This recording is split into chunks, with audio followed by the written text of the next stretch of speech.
Sir Reginald was, by all accounts, an unlikely hero. His armor, though polished to a gleaming sheen, often felt more like a lead blanket, and his sword, Braveheart, seemed to hum with a courage he rarely felt.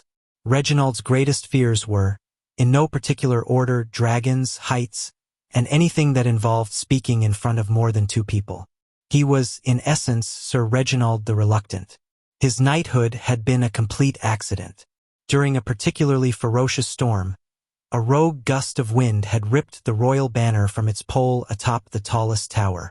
Everyone had scattered, but Reginald, seeking shelter, had coincidentally stumbled into the tower and, in an attempt to pull the heavy oak door shut against the gale, had inadvertently pushed the banner back into place. The king, peering through the driving rain, had seen only Reginald, a silhouette of heroism against the stormy sky, and promptly knighted him on the spot. His first heroic deed as a knight involved a runaway royal carriage. Panic ensued as the horses bolted, but Reginald, attempting to avoid being trampled, tripped and fell directly in the path of the speeding carriage. The lead horse, startled by his sudden appearance, veered sharply, sending the carriage careening into a hay bale, safe and sound. The crowd cheered, mistaking his clumsy evasion for a daring interception.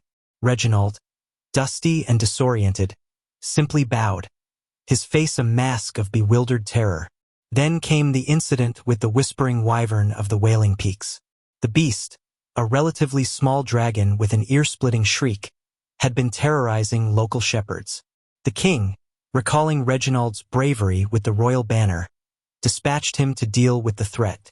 Reginald, stomach churning, reluctantly set off. As he ascended the treacherous mountain path, his fear of heights became almost unbearable. He hugged the cliff face, eyes squeezed shut, muttering prayers. Suddenly, a shriek echoed through the air, and a blast of hot wind buffeted him.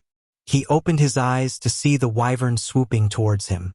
In a sheer act of desperation, he stumbled, dislodging a cascade of loose rocks.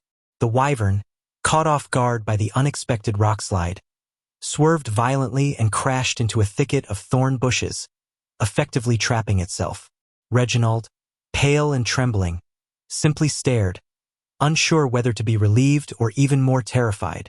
The shepherds, witnessing the battle, hailed him as the Dragon Slayer. His most dreaded challenge arrived in the form of the annual royal address.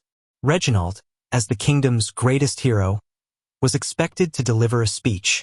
His knees knocked, his palms sweated, and his throat felt like sandpaper. He practiced his opening line, "Esteemed subjects," hundreds of times, each attempt worse than the last. On the day of the address, the grand hall was packed. As he approached the podium, a nervous cough caught in his throat, and he accidentally knocked over a candelabra.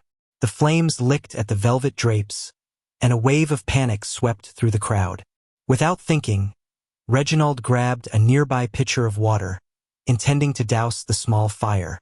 However, in his haste and terror, he tripped again, sending the entire pitcher, and its contents, flying directly at the king, who was about to light his ceremonial pipe. The king, soaked but unharmed, stared at the extinguished pipe, then at Reginald. "By Jove!" he boomed. "You saved my life." That pipe was about to explode. It wasn't, but the king was prone to exaggeration. The crowd, relieved and impressed by Reginald's quick thinking, erupted in thunderous applause. Sir Reginald the Reluctant continued his accidental heroic escapades, forever terrified, forever clumsy, and forever, much to his chagrin, saving the day. He often dreamed of a quiet life, far from dragons, high places, and public acclaim, but fate, it seemed, had other plans for the kingdom's most unlikely and most terrified knight.